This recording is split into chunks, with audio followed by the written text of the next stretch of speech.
God is still present even when the routine is disrupted. Find 30 seconds to just be present and to see what the gift is, to notice the grace in the moment. Grilling at the barbecue or cleaning up after the barbecue, right? Exactly. And the reality is those moments are already spiritual in that God is already in those things.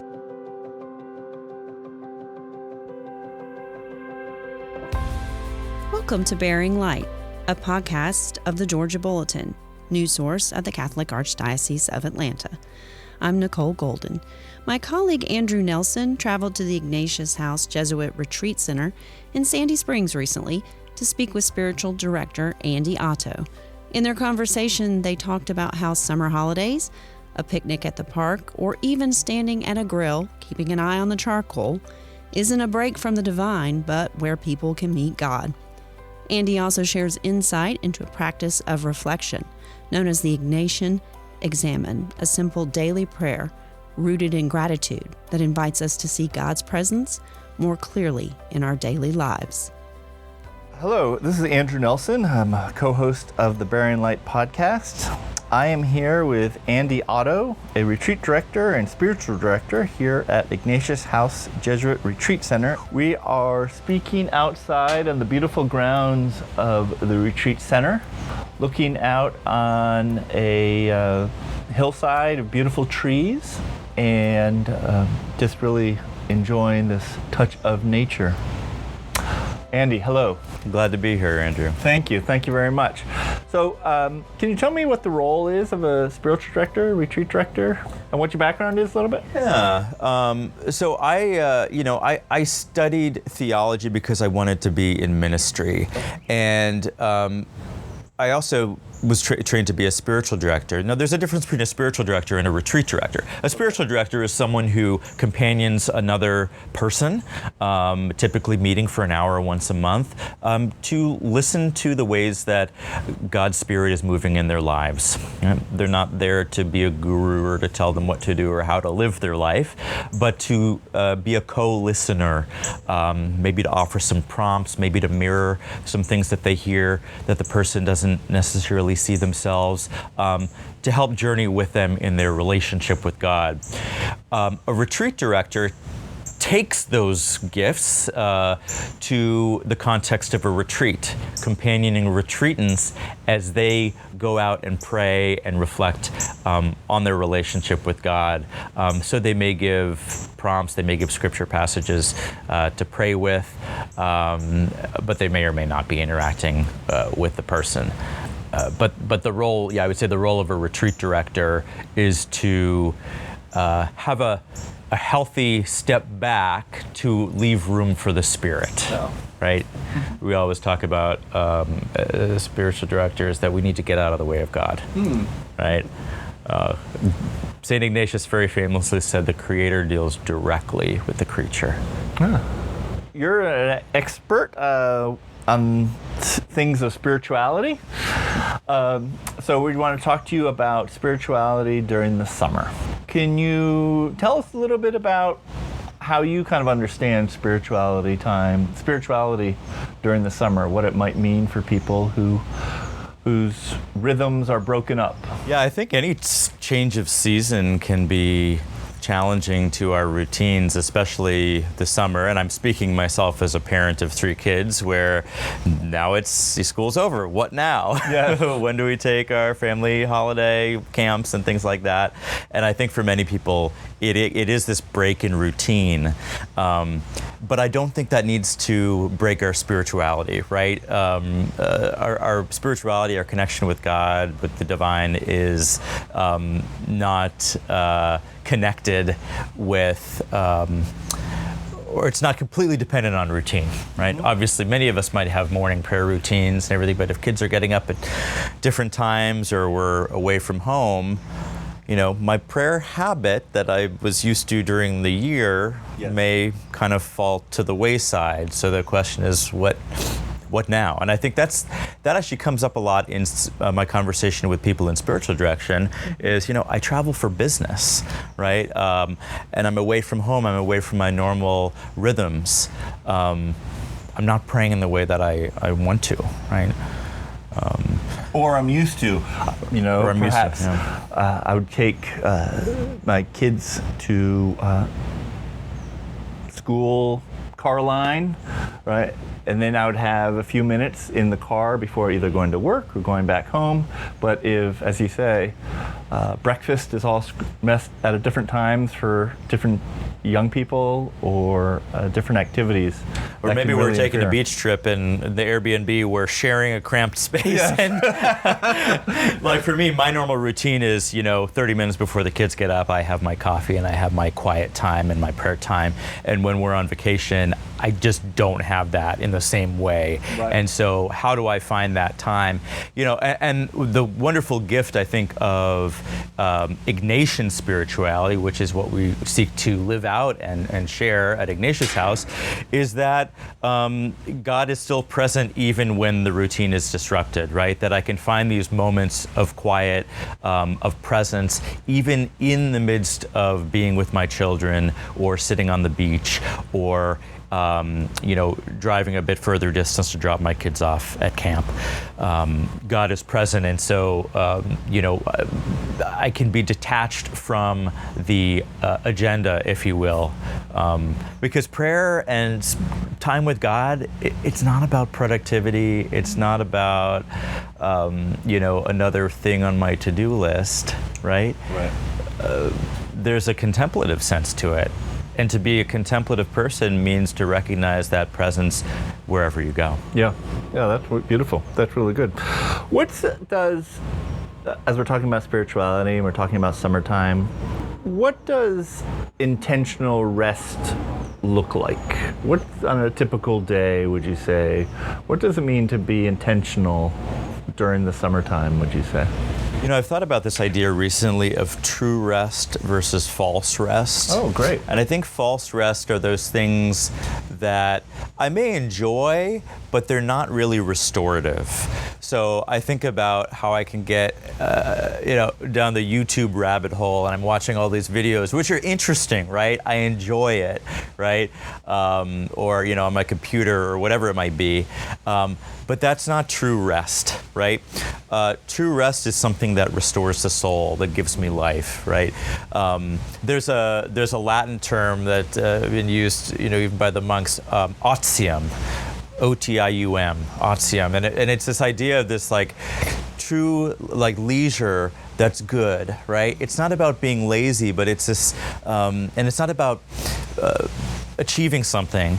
It's about just being present with God, being able to sit in the silence, being able to read a good book, or just to stare out at the sunset, So if I'm on the beach, I can just gaze at my kids playing in the sand, right? Or if I'm making breakfast, I can just be present to that moment. And there can be something actually restful and restorative in that action of frying an egg. Yeah, that's amazing. That's awesome, because I like to cook. So that is I often think of when I'm washing the dishes. Yeah. Actually, that is, I might grumble about how many dishes there are, but I also do remember when I'm washing the dishes with gratitude for the food that I was able to serve from these dishes, and for the people that I was able to serve food to. Mm-hmm. So that's a wonderful image of being grateful or being prayerful and intentional while you're frying the egg. I think the spiritual word for that is Sabbath, and Sabbath.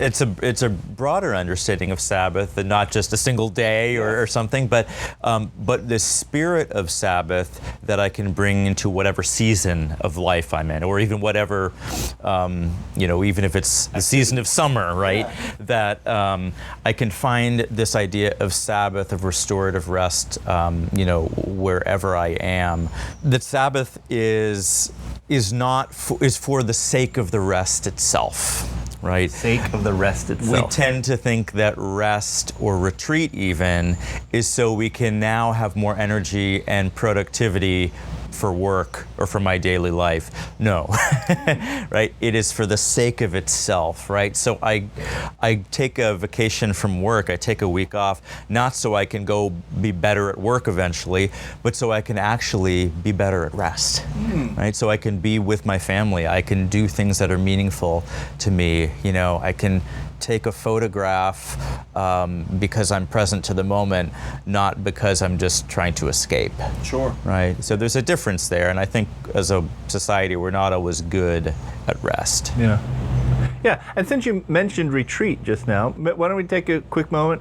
Tell us about the Ignatius House here, kind of what, it's a retreat center here in the Archdiocese of Atlanta in Sandy Springs.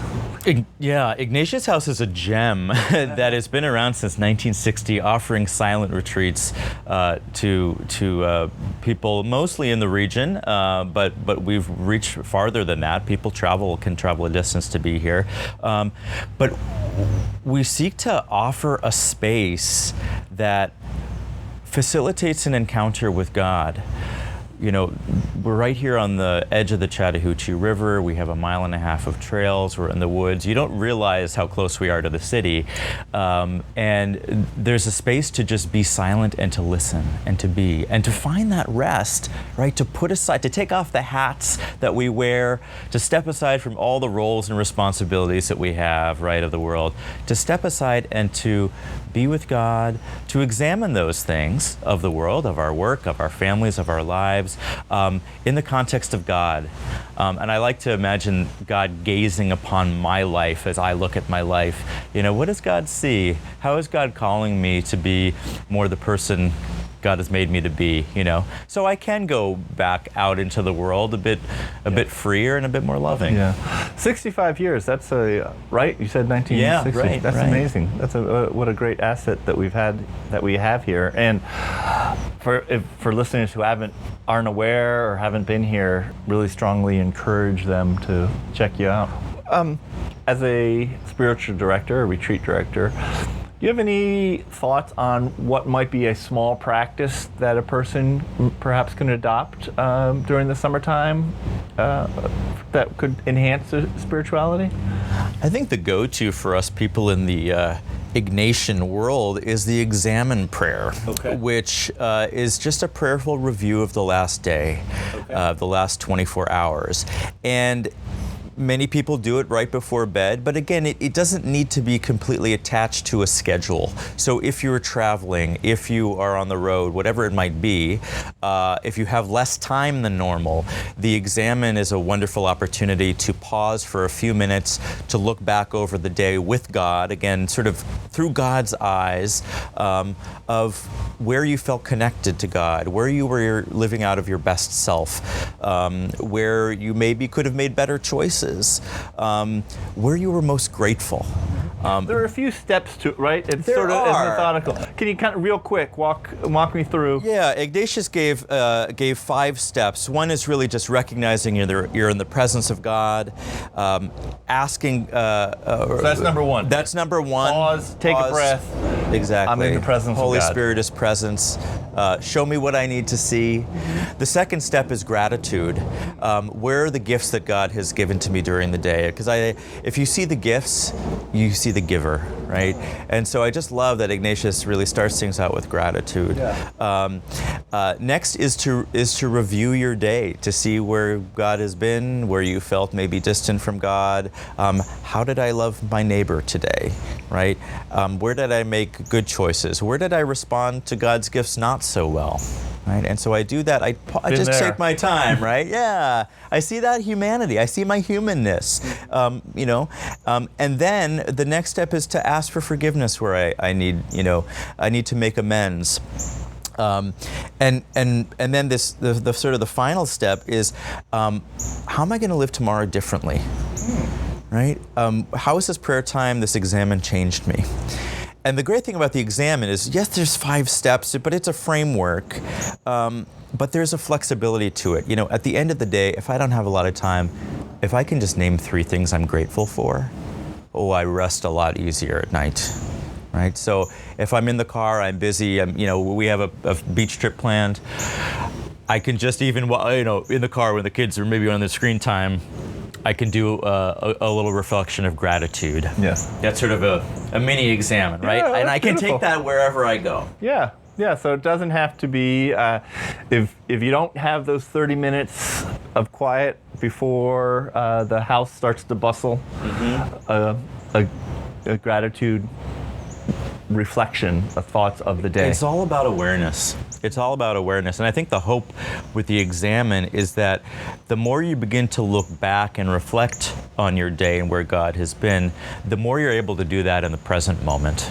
right? So I can, we have a pool at home. I can just enjoy the kids splashing in the pool, right? Just for 30 seconds, right? Maybe that would be my invitation, find 30 seconds to just be present and to see what the gift is, to notice the grace in the moment. Yeah. Oh, that's beautiful. That is really, really nice.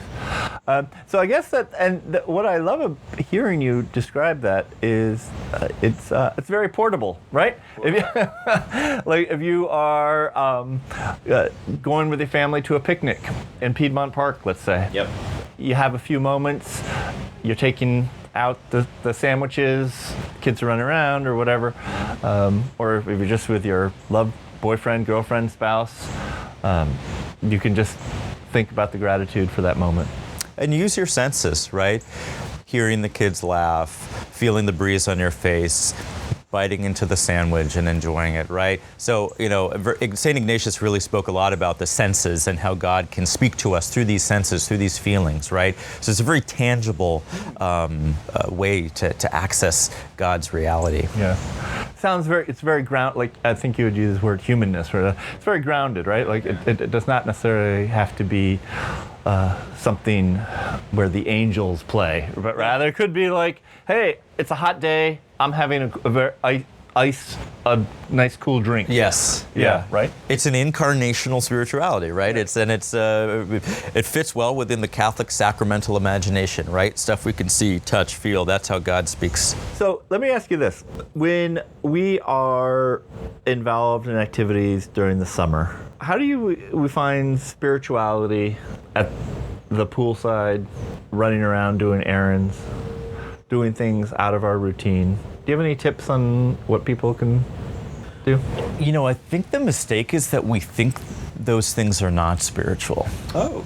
Right? That I'm grilling at the barbecue or, I'm cleaning up after the barbecue, right? Exactly. And the reality is those moments are already spiritual in that God is already in those things.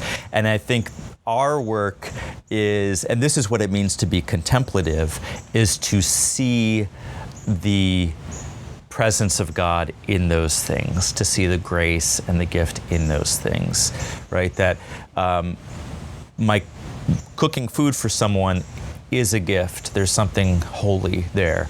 Cleaning, you talked about doing the dishes, right? There is something holy, right, that I'm doing for something else. There's something of God there. So I think we need to be cautious to assume that God is not present in things. It's kind of expanding the idea of divine is not during the summers or any time really. It's not boxed into going to Mass, but rather expanding our understanding of the divine and when God is part of our lives.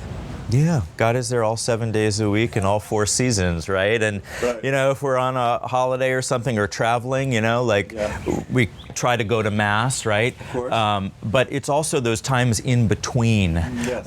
And I tell people that, when they come on retreat, we may offer, if it's a weekend retreat, we may offer talks, we have liturgies. I said, but the real retreat is those times in between, right? When it's you and God, when you're sitting out in nature, even when you're taking a nap, right? There can be something very holy, I would say, for sure, from my own experience, of that rest, right? That true rest, just to let go and just to be present. Because it's rare that we're present and we're not just doing all the time. Yeah.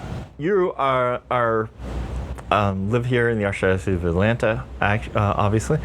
So, where do you worship? Where do you and your family We worship at St. Thomas More in Decatur. I'm also on staff there, which is another gift to be working at a Jesuit parish and offering this gift of Ignatian spirituality to our parishioners. Yeah. And you're leading an online workshop now about Catholic social teaching? Yeah, I've been leading a 4-week Zoom class in Catholic social teaching, and it's among many of the offerings that we have throughout the year, both online and in person. Do people need, if somebody was attending a different parish, could they sign up? Absolutely, and that's the wonderful thing. We have people who are not members at St. Thomas More. Yeah. We'll have people who are connected to through Ignatius House or at other parishes. And the great thing about Zoom is that there's a wider reach. But even many of our in-person programs, I will occasionally see people who come from other parishes, just because St. Thomas More just has so much going on and so many offerings throughout the year. So if folks are interested, they can check out the St. Thomas More website to learn more information, and maybe there's something that grabs their attention and they want to pursue it. They can sign up to our email list or see our bulletin, which is very lengthy. That's wonderful. Yeah. Well, Andy Otto, thank you for your hospitality. Thank you for sharing your wisdom and your insights about what people can embrace and start doing during the summer. And really appreciate your time here. Thank you. It's been delightful. Makes me look forward more to my summer. Yeah, me too. Well, have a great one. Thank you. Thank you, Andrew. Thank you for listening to this episode of Bearing Light. New episodes may be found on the first and third Mondays of the month. Find the latest news at georgiabulletin.org.